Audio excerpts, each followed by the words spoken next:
Les rouilles des arbres fruitiers sont des maladies fongiques, généralement peu fréquentes en arboriculture fruitière. Mais leurs incidences peuvent être parfois considérables, dégénérant indirectement le statut physiologique de l'arbre. Ces maladies sont marquées également par leur occurrence sporadique et leur cycle compliqué.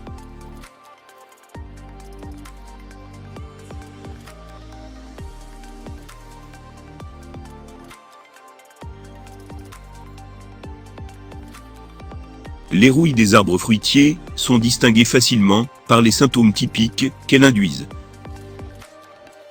Pratiquement, les agents causaux infectent toutes les parties vertes ou photosynthétiques de l'hôte, à savoir les feuilles, les jeunes rameaux, ainsi que les fruits en nouaison.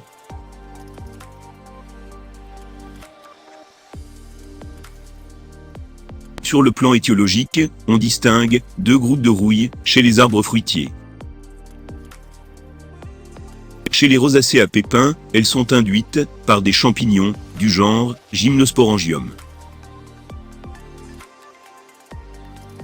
causant ainsi certaines formes pathologiques hautement spécifiques. Il s'agit de la rouille grillagée du poirier, la plus connue en Europe et en Afrique du Nord, causée par Gymnosporangium fuscum.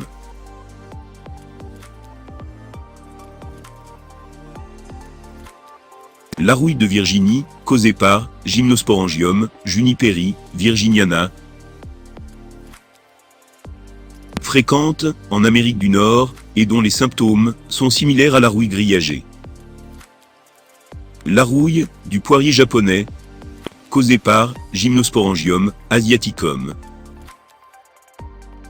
Et la rouille japonaise du pommier, causée par Gymnosporangium yamada, dont la répartition géographique est restreinte au Japon et à certaines régions asiatiques. Par ailleurs, il existe des formes pathologiques inféodées à des rosacées à pépins sauvages, mais qui peuvent infecter également des hôtes cultivés, comme la rouille de l'aubépine sur pommier induite par Gymnosporangium globosum, ainsi que par Gymnosporangium clavariforme et Gymnosporangium clavipes, ayant accompli, au fil du temps, un saut d'espèces alternatives, allant des aubépines vers le cognacier.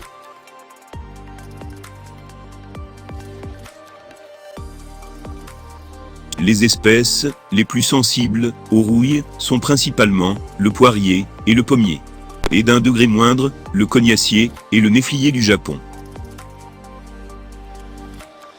Chez les rosacées à noyaux, deux espèces fongiques sont à l'origine de ces maladies, à savoir Tronchelia prunispinosa, qui induit une forme de rouille sur presque toutes les espèces à noyaux cultivées, dont l'abricotier, le pêcher, le prunier, le nectarinier et l'amandier, ainsi que par Tronchelia prunispinosa, variété discolore, responsable de l'induction d'une autre forme de rouille, spécifique au pêcher. La rouille grillagée du poirier, ou comme l'indique son nom, touche beaucoup plus le poirier, mais également le pommier. Elle est quasi présente partout dans le monde où l'on pratique la culture des arbres fruitiers à pépins. Dans le continent africain, l'Algérie et le Maroc sont les deux pays où cette maladie fut officiellement signalée en 1989. Des taches foliaires, marquées par un aspect plus ou moins circulaire, apparaissent d'abord d'une façon discrète. D'un aspect vert jaunâtre, elles deviennent, par la suite, jaune-orange, à orange-brun, ou encore rouge-orange. Ces manifestations deviennent plus visibles, car, suite à l'évolution biologique, des formes de reproduction particulières, connues sous le nom d'Essium, s'émergent sur la face inférieure de la feuille du poirier et du pommier, précédées par la formation des spermogonies sur la face supérieure de celle-ci. Ces taches sont peu fréquentes sur les rameaux encore verts, mais elles peuvent être rencontrées sur la base des fruits verts. Les éciomes, formés, se présentent sous forme de faisceaux fibreux, blanc-crème, qui deviennent plus teintés. L'agent pathogène peut également provoquer des chancres sur les branches des poiriers. Les jeunes fruits peuvent être infectés et devenir momifiés.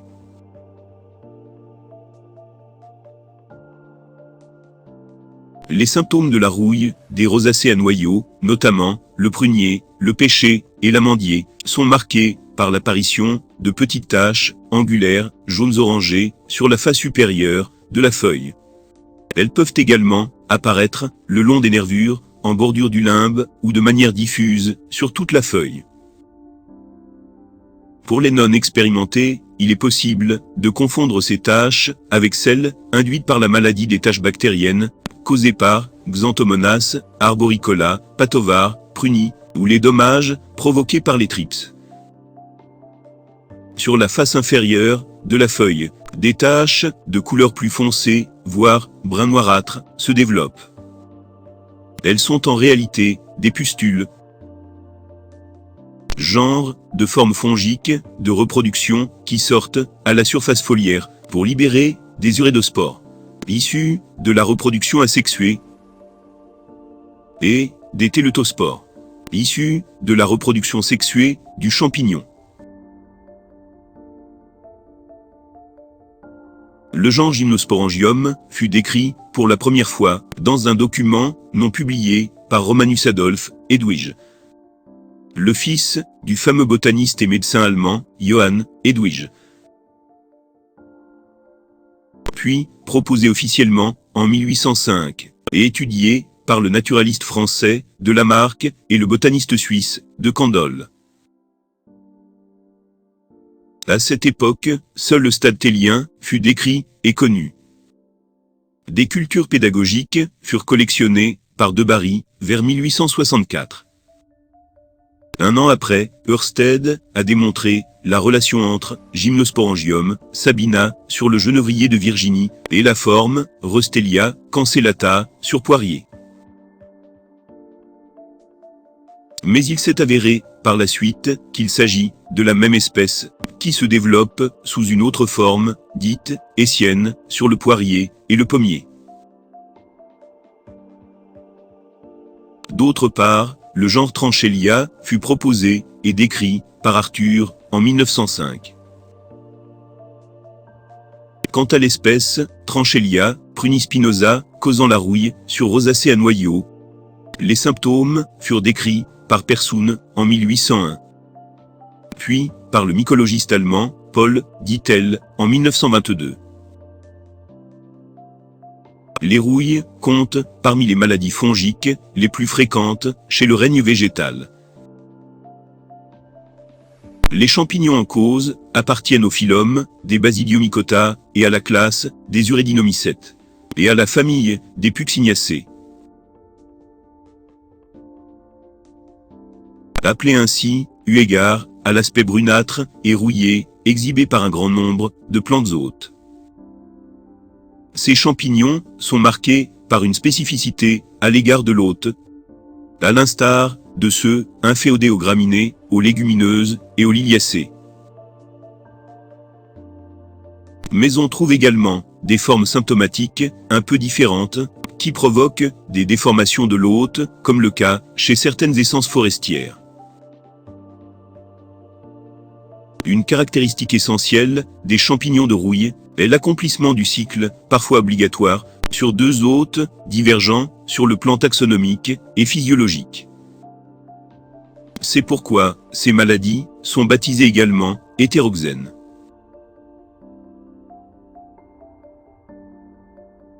Avec deux hôtes, dont l'un est connu sous le nom d'hôte alternatif, sur lequel l'infection initiale commence par des basidiospores, provenant d'un deuxième hôte, appelé hôte définitif. Et le cycle finit par la formation des éciomes et des éciospores. Par ailleurs, l'hôte définitif est celui sur lequel le cycle infectieux est répété, avec la production des formes reproductrices asexuées de type urédie, formant, à leur tour, des urédospores.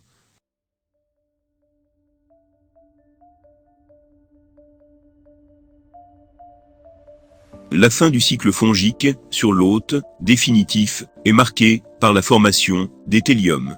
Structures de reproduction sexuée, donnant à leur tour des télétospores.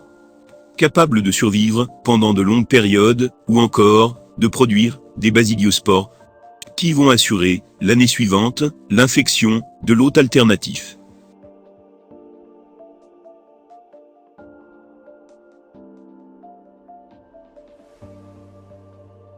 Dans le cas des rouilles, sur rosacées à pépins, l'hôte alternatif peut être le poirier, le pommier, le cognacier ou l'aubépine, ou toute autre espèce proche.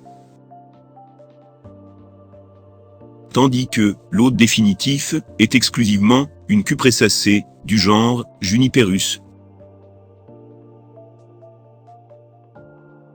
Les genévriers. Sur ces derniers, le champignon est atténué et ne cause des symptômes que rarement, sous forme de chancre limitée. Sinon, il induit la formation d'excroissances spongieuses hydrogonflables de couleur vive, connues sous le nom de thélium ou sori. Responsable de la production printanière des basidiospores qui vont infecter le poirier et le pommier par la suite. Dans le cas de la rouille grillagée, les pluies printanières, de fin mars à la mi-mai, favorisent le cycle thélien sur genévrier oxycèdre.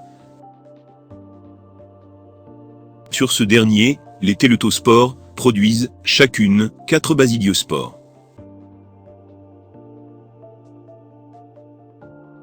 Sur poirier, les basidiospores germent sur la face supérieure de la feuille, donnant par la suite des tissus pycniens, visibles pendant le printemps et une partie de l'été,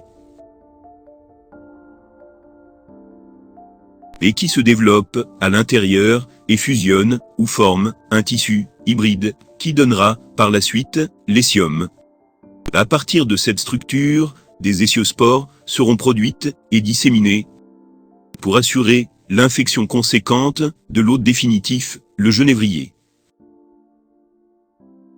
En Algérie, 3 hôtes définitifs à l'agent causal de la rouille grillagée sont connus. Le genévrier, oxycèdre, le genévrier, commun, et le genévrier, sabine. À l'opposé de l'exemple précédent, et dans le cas des rouilles, des rosacées à noyaux, le prunier, l'amandier, le pêcher et l'abricotier représentent les hôtes définitifs pour Tranchelia prunispinosa, qui accomplit son cyclécien en passant par un hôte alternatif, une renonculacée à rhizome, l'anémone sauvage. Le champignon peut même demeurer au niveau des rhizomes de cette plante. Les spores germent rapidement et convenablement à une température située entre 20 à 23 degrés Celsius. La période d'incubation s'étale sur une centaine de jours avant l'apparition des premières pustules. Mais il est probable qu'elle soit plus brève si des pluies printanières s'abattent fréquemment. Les conditions les plus propices à l'infection des feuilles et des jeunes tiges correspondent à des températures de 15 à 25 degrés Celsius et des périodes d'humectation de 12 à 36 heures. La rouille grillagée est plus dommageable sur le poirier que sur le pommier.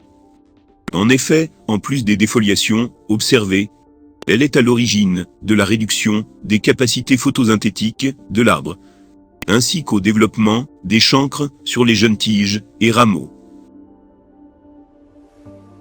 L'incidence de la rouille grillagée sur pommier et poirier est étroitement liée à l'occurrence des pieds de genévrier, ainsi de la distance entre ces derniers et les vergers avoisinants. Sans oublier la direction dominante des vents et la sensibilité variétale. Un temps doux, vers la fin du printemps, est un facteur amplificateur de la dissémination de cette maladie sur poirier et pommier. Contrairement au sud de l'Europe et à l'Afrique du Nord, les dommages de la rouille grillagée sont plus considérables en Amérique du Nord.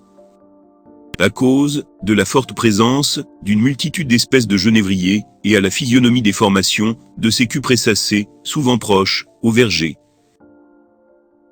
Chez les rosacées à noyaux, la rouille à tranchélia peut entraîner une défoliation précoce des arbres dès le début du mois d'août. Sur prunier, cette maladie entraîne une mauvaise maturité des fruits et nuit au bon aoutement des bois. La floraison peut devenir plus précoce. Afin de contrôler ces maladies, les vergers de poiriers et de pommiers doivent être situés à une distance allant de 100 mètres, voire 300 mètres, de la plus proche végétation de genévrier. Choix difficile à réaliser, surtout au niveau des zones à relief accidenté et à paysage naturel découpé. Sinon, et si c'est possible, les autres alternatifs, à proximité des vergers, doivent être éliminés.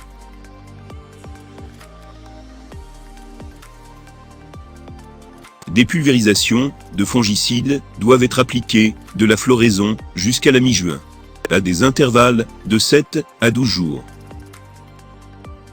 Par exemple, avec du bitertanol, du cyproconazole, du mancozeb ou de la triforine. Il faut rappeler que ce traitement est à peu près le même que celui préconisé contre les tavelures.